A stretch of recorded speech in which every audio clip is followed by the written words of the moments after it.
Hi box modders.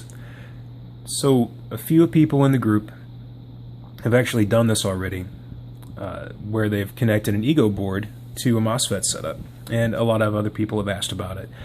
And I wanted to do a quick video to show you how you accomplish it, what the advantages are, any disadvantages, blah blah blah.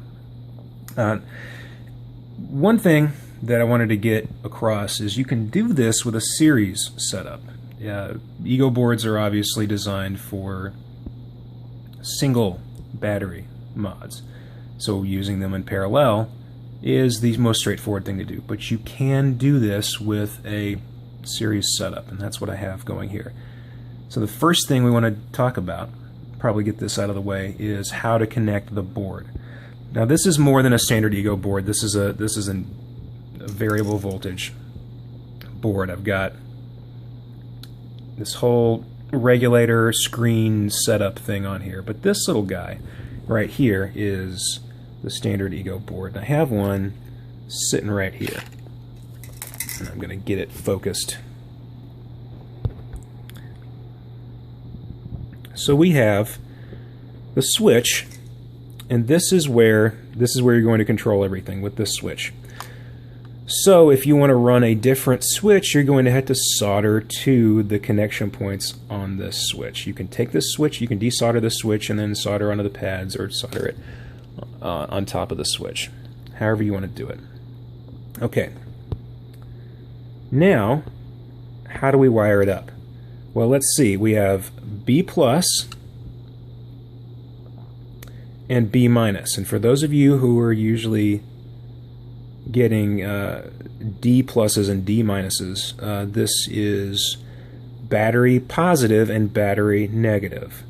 You connect battery positive and battery negative, and then you have this, which is H plus and H minus. H minus isn't hooked up because H minus is connected right to battery. And if you could see the trace in this board, you'd see that, because it is a common negative setup.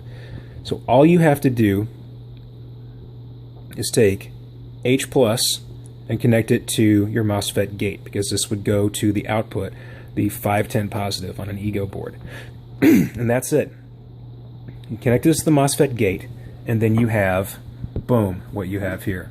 The only difference is I connected this to one of my two batteries in series. I connected it to the battery closer to negative. So it's connected to this battery. That way I have 0 volts here, and I have nominal 3.7 volts here. You don't want to connect it to this one. If you do, you're actually connecting it. If you try to connect, you'd have to pull this off and connect it here, and you'll have a positive reference, and that'll screw everything up. So we're going to do it to one cell. If you are super anal about caring for your batteries, you'll want to, every time, and a lot of you guys do this on series anyway for no good reason, but you'll want to, every time you charge them, you want to swap positions, because this battery is technically being loaded just a little bit more than this one. So you want to swap them out each time if you're super anal about it. And if you're not running a single load off of one cell, you never have to do that. But people still do it anyway because they're superstitious. Anyway, so we have this board hooked up, and right now all it does is it puts 6 volts out to the MOSFET gate. Why 6 volts? Because this thing is one of those standard Chinese PWM boards that goes from 6 volts, and you're not going to be able to see the screen very well, but it goes from a 6 volt output. Wow, really not fucking having the focus today. There you go. You're not going to be able to see it very well because it's bright as shit, but see, we go from, you can kind of see it, you go from 3 volts to 6 volts, and at 6 volt setting you saw that flat DC. At 3 volts it goes from 0 volts to 6 volts, 0 volts to 6 volts. What does that remind you of? PWM. It's a PWM setup. It is a rattlesnake PWM setup, which you can't really, you're not going to really hear the rattlesnake, except you might hear the hum of the regulator.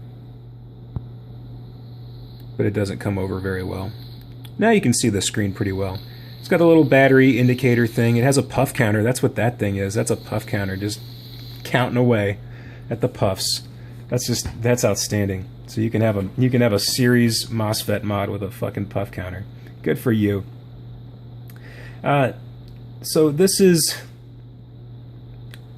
the nice thing about this is you can connect this and get 50% output up to 100% output in pretty small increments. And that's pretty cool because you have all the advantages of your Ego board, your 5-click on-off. 1, 2, 3, 4, 5. Turns off, and it actually says off on here. And then 1, 2, 3, 4, 5. And it'll say on there. And you have your low battery cutoff, which I haven't been able to hit yet. I'm going to turn this bitch up. Let's see. Which way? This way, right? What am I doing? There it is. Haven't really been able to hit low battery cutoff yet, but I keep messing with it. It has a 10-second turn-off time. We'll just hold it until it cuts off. So for those of you who are all about the pocket fire and the purse fire and the whatever, there's a good way around that. And these boards are a couple bucks on Fasttech. I'll put a link in the description. And so that's it. A lot of advantages to this. No real huge disadvantages. And it takes up a little bit of space. I think you guys are clever enough to put this in a G-box. So prove me right, prove me wrong, but give it a shot. That's my challenge to you guys. And let me know what you think. Box modders, read the fucking pin post. YouTubers, keep on hating. Later.